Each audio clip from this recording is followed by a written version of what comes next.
নাই না কিল্লিগা বিচার পাই না আমি বকের দন কাইরে নিয়ে গেছে শেখ হাসিনা কিল্লিগা বিচার পাই না। তার আগে কইছে মা আঙ্গ সুখের কপাল আইসা গেছে, তোমার আর কাজ করা লাগবে না মাইশের বাসায়। 3টা পোলাহান নিয়া আমার মেজো পোলা এলো ইনকামের মানুষ, হ্যাঁ আমার সংসারের নাড়ি ছিল।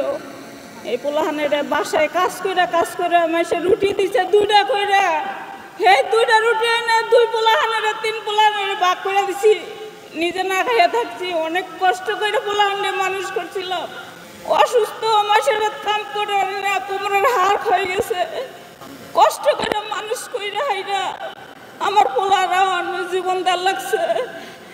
শহীদ হয়েছে 5 আগস্ট 7:30 বাজে, 3টা গুলি খাইছে মাথার পিঠে। আমার পোলা কইতো বাসার থেকে ভাত আনছি 5 আগস্ট 5 তারিখে দুপুর বেলায় কাজ করে ভাত আনছি। আমার পোলাই কইছে বরে যে মায় বাসার থেকে ভাত রাঁধছে, এই ভাতে আমরা সবাই খামো, বাসায় আর ভাত রাঁধা লাগবো না। একলগে বৈশা খাইছি, খাই আমার নাতিনটা নিয়ে আমি খাটে বসে রয়েছি। আরেকজনে আমার ছেলেরে ডাইকে থানার সামনে লইয়ে আসছে যে চলো যাই বিজয়ের অনুষ্ঠান। তার আগে কইছে মা আঙ্গ সুখের কপাল আইসা গেছে, তোমার আর কাজ করা লাগবে না মাইশের বাসায়, আমি যা বেতন পাই তাই তো আমরা চলতে পারবো মা।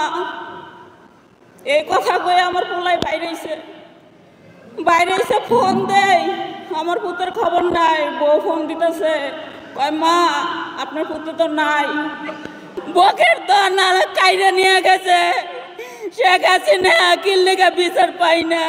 9 বছর পর একটা সন্তান হয়েছে, এই সন্তানটারা কইছে যে মা আমার পোলাটারা হাবেজ বানামো, এখন কেমনে করে আর দাদা নাই বাপ নাই, কেমনে করে বাসায় কাজ করে সংসারটা চালাই।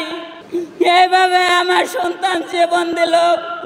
সবাই জামাত ইসলামে অনেক সাহায্য করছে, আমারে ডাকছে, বাসায় খোঁজ নাই, আর তো কেউ খোঁজ নাই না, আর কেউ খোঁজ নাই না।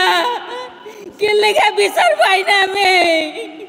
1 বছর হয়ে যাইতেছে, এই সামনে মাসে আমার পুতের 1 বছর হইব, এবছরে বিচার পাই না।